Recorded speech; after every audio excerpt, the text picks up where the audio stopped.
Exodus chapter 21. Laws regarding slaves.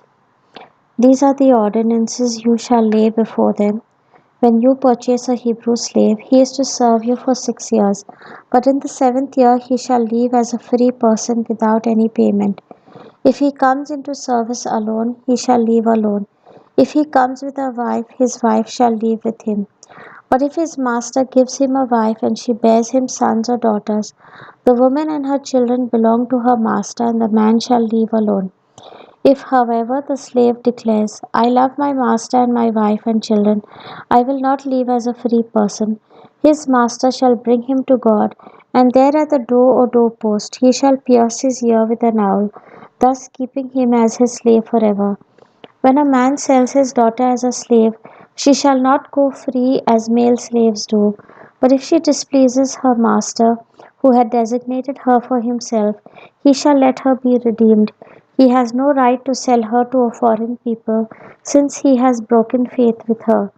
If he designates her for his son, he shall treat her according to the ordinance for daughters. If he takes another wife, he shall not withhold her food, her clothing, or her conjugal rights. If he does not do these three things for her, she may leave without cost, without any payment.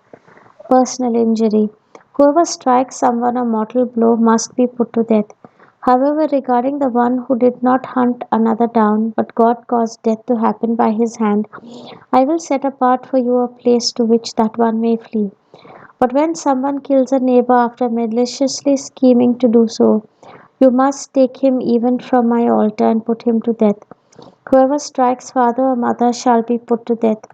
A kidnapper, whether he sells the person or the person is found in his possession, shall be put to death. Whoever curses father or mother shall be put to death. When men quarrel and one strikes the other with a stone or with his fist, not mortally but enough to put him in bed, the one who struck the blow shall be acquitted, provided the other can get up and walk around with the help of his staff. Still, he must compensate him for his recovery time and make provision for his complete healing.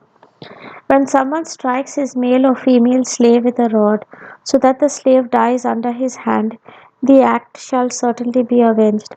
If, however, the slave survives for a day or two, he is not to be punished, since the slave is his own property.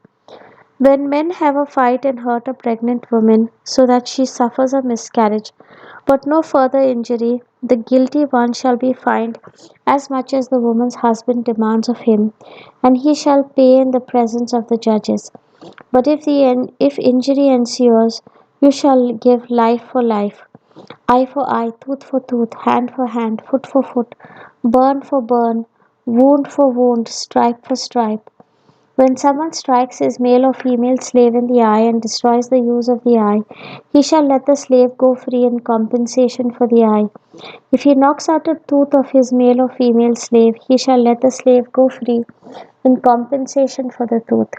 When an ox goes a man or a woman to death, the ox must be stoned, its meat may not be eaten. The owner of the ox, however, shall be free of blame. But if an ox was previously in the habit of goring people and its owner, though warned, would not watch it, should it then kill a man or a woman, not only must the ox be stoned, but its owner also must be put to death. If, however, a fine is imposed on him, he must pay in ransom for his life whatever amount is imposed on him. This ordinance applies if it is a boy or a girl that the ox goes. But if it is a male or a female slave that it goes, he must pay the owner of the slave 30 shekels of silver, and the ox must be stoned. Property damage. When someone uncovers or digs a cistern and does not cover it over again, should an ox or a donkey fall into it, the owner of the cistern must make good by restoring the value of the animal to its owner, but the dead animal he may keep. When one man's ox hurts another's ox and it dies, they shall sell the live ox and divide this money as well as the dead animal equally between them. But if it was known that the ox was previously in the habit of goring and its owner would not watch it, he must make full restitution, an ox for an ox, but the dead animal he may keep. When someone steals an ox or a sheep and slaughters or sells it, he shall restore 5 oxen for the one ox and 4 sheep for the one sheep. The word of the Lord. Thanks be to God.